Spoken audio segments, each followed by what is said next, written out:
Assalamualaikum warahmatullahi wabarakatuh. Kamera on.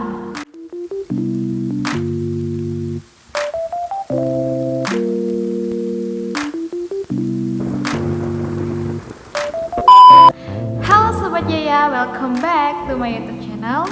Dan di video kali ini kita bakal sharing dan bahas kupas tuntas mengenai adab dalam sholat. Nah, seperti yang biasa kita ketahui sih, kalau Sobat Jaya sering sholat di masjid ya, ini biasanya sering terjadi. Jadi kalau misalnya kita mau sholat itu nggak cuman hanya wudhu terus sholat kayak gitu. Nah, banyak hal yang harus kita persiapkan. Kenapa? Karena sholat merupakan ibadah wajib yang pertama.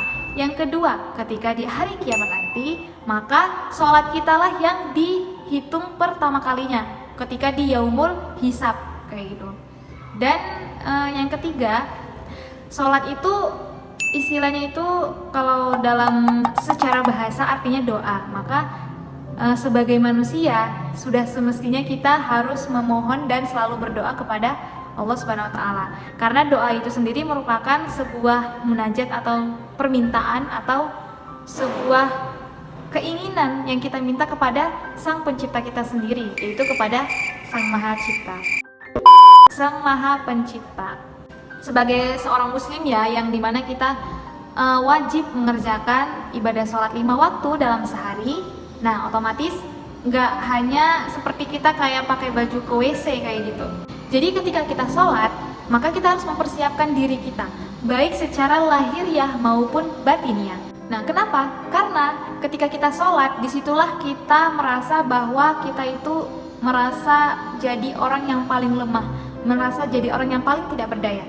Karena disitu kita memohon, bersujud, hilanglah semua keangkuhan, hilanglah semua kepentingan dunia kita meninggalkan segala urusan 2000 years later. Nah, maka dari itu, sholat itu merupakan salah satu ibadah yang paling wajib dan harus dikerjakan oleh setiap muslim.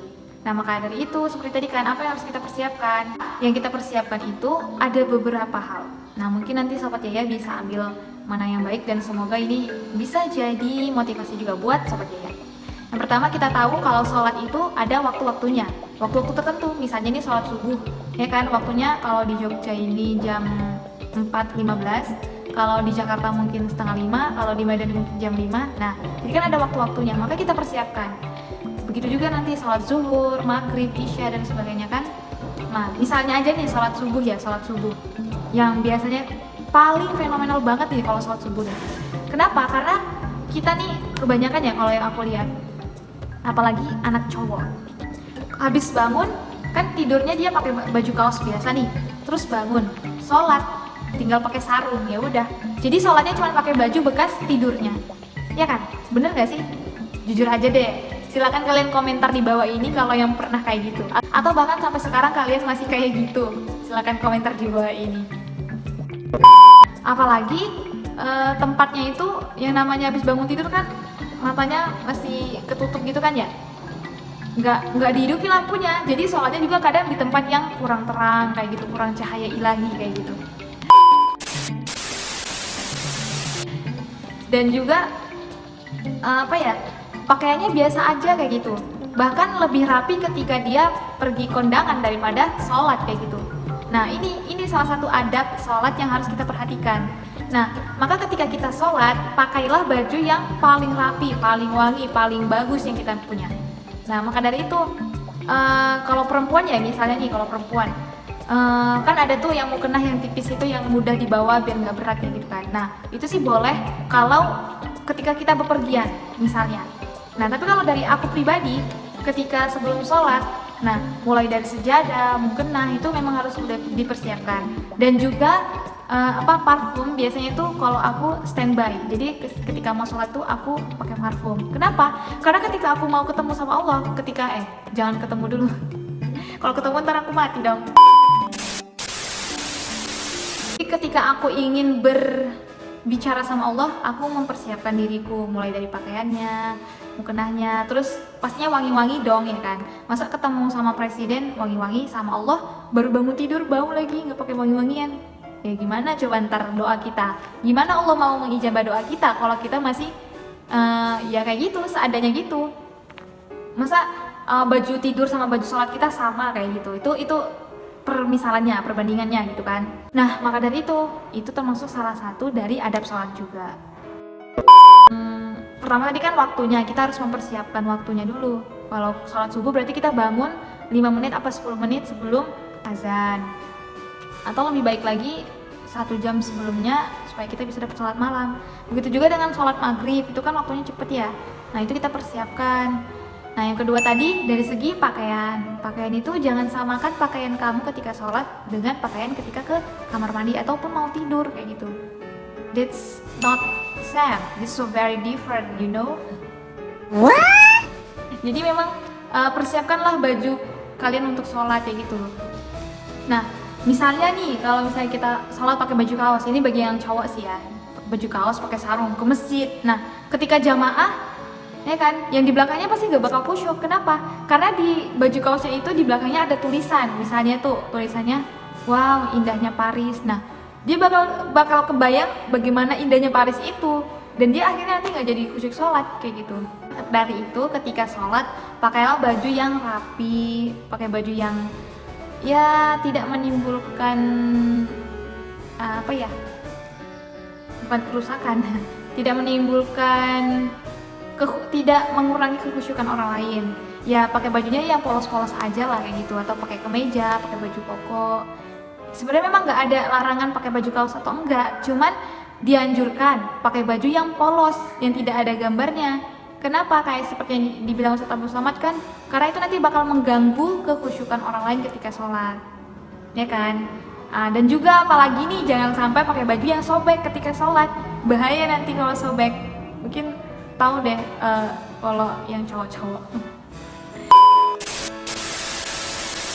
Maka dari itu kita harus perhatikan pakaian kita ketika sholat. Nah, begitu juga dengan yang perempuan, pakai mukena yang rapi, jangan sampai rambutnya keluar-keluar, dan kalau bisa tuh jangan sampai yang tipis banget nerawang. Kalau kita berada di rumah, pakai yang mukena yang tebal kayak gitu. Kalau yang tipis mungkin itu kan kita udah pakai jilbab terus kita doublein, makanya nggak terawang. Dan itu memang biasanya dipakai kalau kita sedang bepergian biar nggak bawa berat-berat kayak gitu.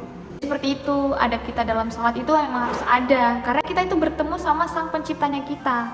Jangan sampai kita itu lebih rapi ketemu sama Bapak Wali Kota daripada ketemu sama Allah. Daripada kita berbicara sama Allah.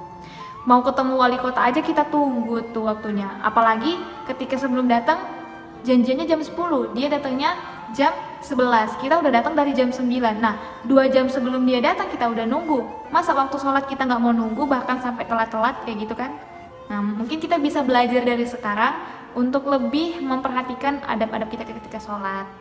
Mulai dari tadi waktu, kalau bisa kita yang menunggu waktu azan. Nah, sambil menunggu waktu azan itu, disitulah kita sambil berzikir, sambil menenangkan diri, agar ketika kita nanti sholat, kita sudah mendapatkan ketenangan yang lebih maksimal kayak gitu dibanding sebelum kita berzikir kayak gitu. Dari itu ketika kita sudah berada di tempat yang suci, yang baik, sejadahnya juga yang wangi, bersih, terus bajunya baik, bajunya bagus gitu kan, rapi, enak dipandang, sehingga ketika kita sholat juga akan mendapatkan kenikmatan dalam sholat itu sendiri kayak gitu, ya kan? Apalagi sebelum kita sholat kita sudah berzikir, bahkan sholat sunnah qobliyah dulu, maka itu akan memaksimalkan tingkat kekhusyukan kita kepada Allah Subhanahu wa Ta'ala, sehingga di situ kita merasa hamba yang paling berdosa dan merasa bahwa inilah sholat terakhir kita, maka kita memberikan sholat terbaik kita, dimana ketika kita nanti sholatnya ini menjadi sholat yang terakhir kayak gitu. Nah, mungkin ini dulu sharing kita terkait adab dalam sholat. Nah, sebenarnya bukan adab juga sih, ini lebih kebiasaan kita, karena kan dalam satu hari 5 kali sholat. Nah, kalau bisa tuh memang kita harus punya khusus baju untuk sholat kayak gitu. Jadi dua baju kayak gitu, atau di double, dilapis kayak gitu, kayak apa gimana gitu kan. Jadi memang harus kita berikan yang terbaik ketika kita sholat kayak gitu, agar kita juga bisa mendapatkan sholat terbaik kita. Terima kasih sampai di sini dulu. Semoga bermanfaat ya untuk sahabat Yaya.